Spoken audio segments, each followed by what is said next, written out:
Hello, friends. Welcome to Level Up with Debbie Neal. I am your host. There is nowhere I would rather be than right here, right now with you. This podcast is all about leveling up in all aspects of our lives.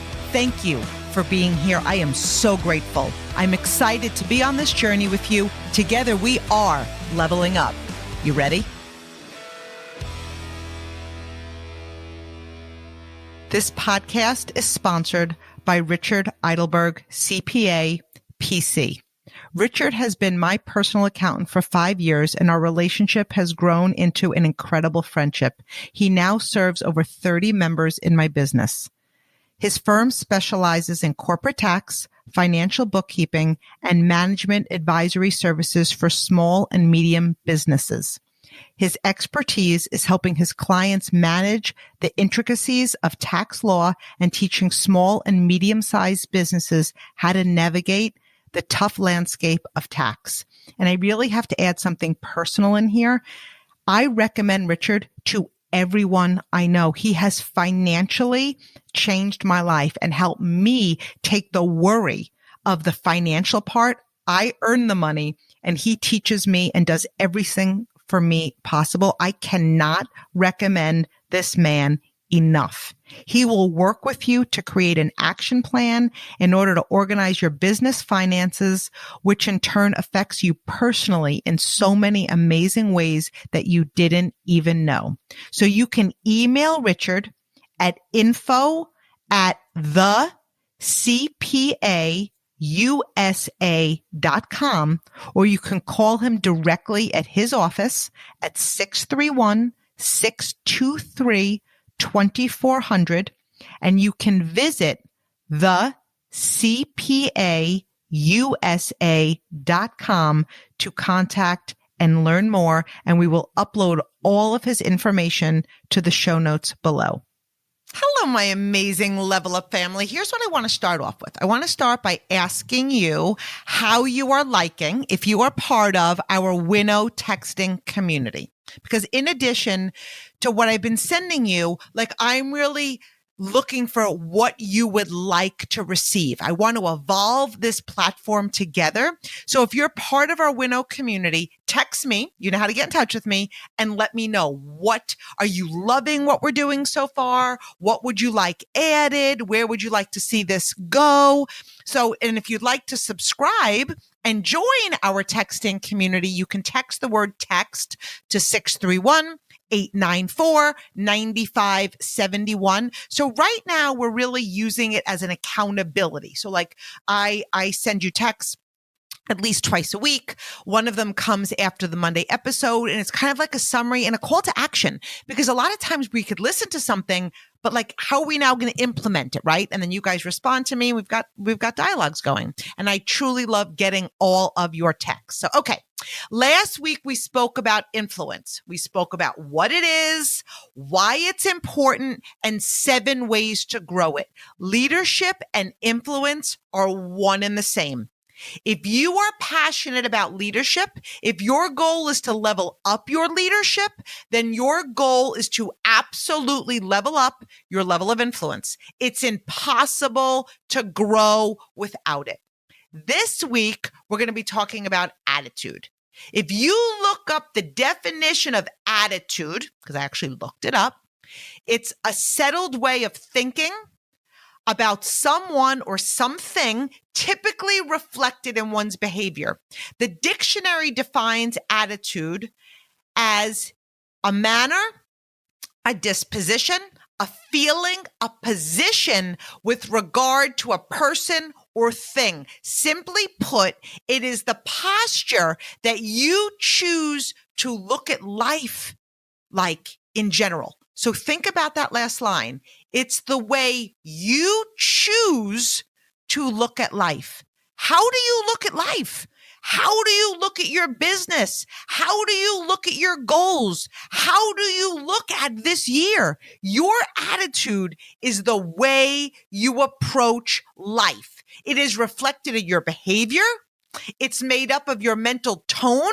It is an indicator of who you are. Your attitude is always under construction. We always want to grow it. We want to show up bigger and better and bolder and more positive in this world. And certainly in the professional arena, how we do anything is how we do everything. When your attitude is good in life, it's good in business. Okay. I love talking about attitude. It's so powerful. We have complete control over our attitude, complete control. There are a few things in life we have 100% control over. Our choices are one of them. Our mindset is another one. Our effort and our attitude. Now, when you think about leveling up your success, choices, mindset, effort, and attitude, we have 100% control over. Like, that's pretty awesome, right? But think about how many times we blame, we justify, we're a victim. Like, choices, mindset, effort, and attitude, we have control over. Attitudes are contagious, and you want yours to be worth catching. Think about that. You want yours. So what is the attitude that people catch when they're around you? Your attitude defines your leadership. You can have the best work ethic in the world. If your attitude isn't good, it's just going to keep you where you are. It will propel you forward with having an amazing positive attitude or move you back. Your attitude can be seen and felt before a word exits your mouth. It's our energy. It's our mindset. It's the feeling, like the aura that we're giving off. Remaining positive in all situations can be felt. It's called leadership. Most people think they have a great attitude, but then the first sign of trouble, an obstacle, adversity, and then that positive attitude goes out the window. Attitude can't be taught. It can't. Like, I'm not teaching you. Well, I guess I'm training you, right? How to develop your attitude, but it's from within. It can't really be taught. It's something you build. You make a conscious decision. It's similar to confidence. Confidence is self-taught. I could tell you all day long, you're amazing, you're amazing, you're amazing. I believe in you. You're beautiful, you're bold, you're incredible. But until you believe that about yourself, right, your confidence is not going to change. It takes intention and it takes discipline to grow your attitude. We develop our attitude when we mind our mind. What we think about, we bring about into this life, into this world. We know this. So one of my favorite books, actually, one of my favorite leadership authors is John Maxwell. And he wrote a book titled The Winning Attitude, Your Key to Personal Success. And it's like really amazing. Like, when it comes to leadership, you want to just read all of John Maxwell's books. Okay. So I am going to go over how to develop a winning attitude. And honestly, I'm sure some of these were in his books. I can't even remember. Sometimes you take so many notes or you just hear things and then you repeat it. So some of these were probably in that book, Winning Attitude. Okay. So I want to give all justification if that's where it came from. But there are also common sense things that you should know about raising your attitude. Number one, believe. Whether you think you can or whether you think you can't, you're right.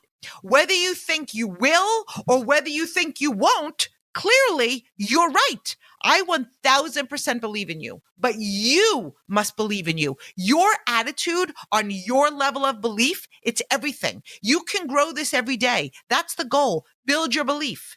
Change your attitude. Number two, be grateful. It's impossible to have a bad attitude when we focus on what we're grateful for. Gratitude unlocks the feelings of love and joy. Gratitude fills our mind with positivity and love for all we have. Think about it. There was probably a time in your life that you wished for what you have right now. To me, gratitude is the number one thing to build a winning attitude. You're always going to win if you live in a state of gratitude. Number three, be mindful who you spend your time with. Oh, my friends, how many times do we go over this? I can't even tell you how many people that I talk to about this, coach about this, and then I'm like, you didn't hear a word I said because you're hanging out with the same people. This is huge. You are a sum of the 5 people you hang around with the most. Their attitude is contagious. Think of the attitudes of the people you hang around with the most. What is their attitude about success? health, money, relationships, mindset, energy. This is hard to hear sometimes, but if you want to change your attitude, it sometimes takes removing people from your inner circle. It's impossible to move forward if you hang around with people that talk about lack, talk about what's not working, talk about debt, talk about drama, talk about others, talk about what's hard. I see great people that hang around with people who care more about partying than growing. They also say, but they're my friends. Level up your friends or stay where you are. It's actually that simple. People you hang around with influence you more than you know. So pay really close attention. Do the people you hang around with in life like light you up, right? Do they inspire you to be successful? Do they push you? Sign up for $1 per month trial period at shopify.com/level up, all lowercase. Go to shopify.com/level up to take your business to the next level today. Shopify.com/level up, all lowercase. Number 4, don't make excuses. When we make excuses, we become a victim. Excuses scream amateur. We are 100% accountable and responsible for everything we do.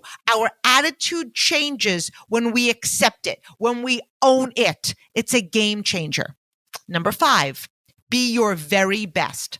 Honestly, our attitude isn't good when we know we can do more, right? Like we self-sabotage when we know we're sitting in our junk, we could be doing more and we're doing nothing about it. We have feelings of unworthiness when we know in our heart we aren't working at our potential. When we are working, when we're leading and going for it, we don't feel unworthy. We're on a mission. And that's 100% effects of our attitude. Number 6, always be learning. So books, you listen to podcasts, you're here, meditation, trainings, events. When we're learning, like you guys, how do you feel when you hang up from this podcast, right? Or any podcast, you feel like your attitude is good. It's positive. We're learning, we're growing, we're doing the do. Then you take action. Action breeds confidence and confidence grows our attitude. Number 7, positive mindset. Learn how to think before you react. So many people are knee-jerk reaction. Learn how to breathe. Learn how to see the good. Know in your mind and heart everything is going to work out amazing. Be very mindful who you speak with. Too often people think it's okay to talk to friends they do business with, but like not talk in the most positive way. Your attitude affects other people. When we speak of fear, we're transferring our attitude to others. When we speak of lack, we're transferring our attitude to others. When we speak of scarcity, we're transferring our attitude to others. When we speak poorly about someone, we're transferring that attitude to another. This is huge in leadership. If you aren't where you want to be, I'm sorry. It's not okay to share it with others. Who gives you the right to diminish somebody else's attitude? I love when people say, but I want to be transparent. We're living in a world today that everybody wants to be transparent. That doesn't give you the right to be a jackass. When you share lack and scarcity and you ruin somebody else's attitude, that's selfish. Go be transparent with someone above you who knows your business, knows your performance, your mentor, your coach, your boss, whoever that may be. Don't be that crab in the bucket trying to pull other people down with your attitude. I can vividly remember, okay, it was, 17 years ago, being on a trip that I worked so hard for. I felt unstoppable. I was invincible. My attitude was so positive. I earned it. Like it defined a winning attitude. But a few people came up to me who like didn't personally know me, by the way. So I don't know why they thought this was okay. And they shared with me how their business was going backwards. They weren't doing so well. And after I had a few of these conversations, I walked to the edge of the water and I thought to myself, what is actually wrong with these people? Like, what's wrong with them? Who does this? Who takes your bad attitude and selfishly You might not think you're sabotaging mine, but that was your intention, right? That's what was your intention, especially a new leader. And then it hit me. I want to be the best. I want to stand out. God just gave me a wink. There's always going to be signs of what to do and signs of what never to do. It could have changed my attitude. It could have really changed my attitude, but it made my attitude more rock solid. Along with your thoughts, mind your words. How do you communicate with yourself? Do you speak life and vision over yourself? When you're given a task or a goal, do you complain about it, or do you speak of it like it's done, like no problem? Because your words are powerful. Your words are your attitude expressed by you. Number 8, focus on your passions. We talked about purpose a few podcasts ago. It's so much easier to have a winning attitude when you're living in your purpose, doing what you love, building something you are passionate about. We all have heard this quote: when you love what you do, you will never work another day in your life. When we are passionate, we spend more time building whatever it is we're building. It's easy to say no to things when you're passionate about it. You go, right, no thanks, I can't go out to dinner. No thanks, can't go to the party tonight. It isn't a sacrifice to work because it's our passion. We don't feel burned out when we're doing something we enjoy. When we feel this way, our attitude is excitement and full of positive energy. Everyone wants success. Everyone wants to achieve and level up. Most aren't willing to do what it takes. When we develop a positive winning attitude about what we do and what we are creating, everything changes. Number 9. Embrace change. Change is the only constant. Things will change in your company, whether it be products, whether it be plans. Sometimes you will love it. Sometimes you won't. Your attitude is everything. It's literally everything. Without change, we don't grow. Winners don't fear change. They anticipate it. They embrace it. They know it will grow them. They know it will bring them new experiences. They know when they grow through it, they'll level up. Our attitude is everything. If you freak, so will your team. If you're negative about it, so will the people around you. Your attitude is contagious. As you grow your attitude and leadership, you won't feel stressed. You will master breathing, adapting, learning, pivoting, and leading with vision. Every day, we have a choice to feed our positive attitude. We all have 2 wolves inside of us. One of those wolves is filled with anger and jealousy and sorrow and sadness and regret and guilt and self-pity and resentment and lies and ego, right? The other wolf is filled with, my gosh, faith and joy and love and peace and harmony and hope and humility and kindness and generosity and abundance and vision and belief and positivity. Want to know which wolf wins in life? The one you choose to feed. And the one you choose to feed develops your attitude. That's your attitude. What you feed grows. So let today be day 1 that you commit to develop your best attitude. Your attitude affects your behavior. We behave in alignment with our attitude, which becomes our self-fulfilling prophecy. Remember, our attitude is a choice. If we feel we are unworthy or unqualified, our behavior will mirror that attitude. If we believe we are worthy and ready and capable and able, our behavior will mirror that attitude. Your positive attitude keeps your energy levels high, your soul alive, the fire burning inside of you, and you shine like the star that you are. Your life is as good as your attitude. So tune in Wednesday for attitude affirmations. And next week, we're going to talk about follow through. Follow through. Love you, friends.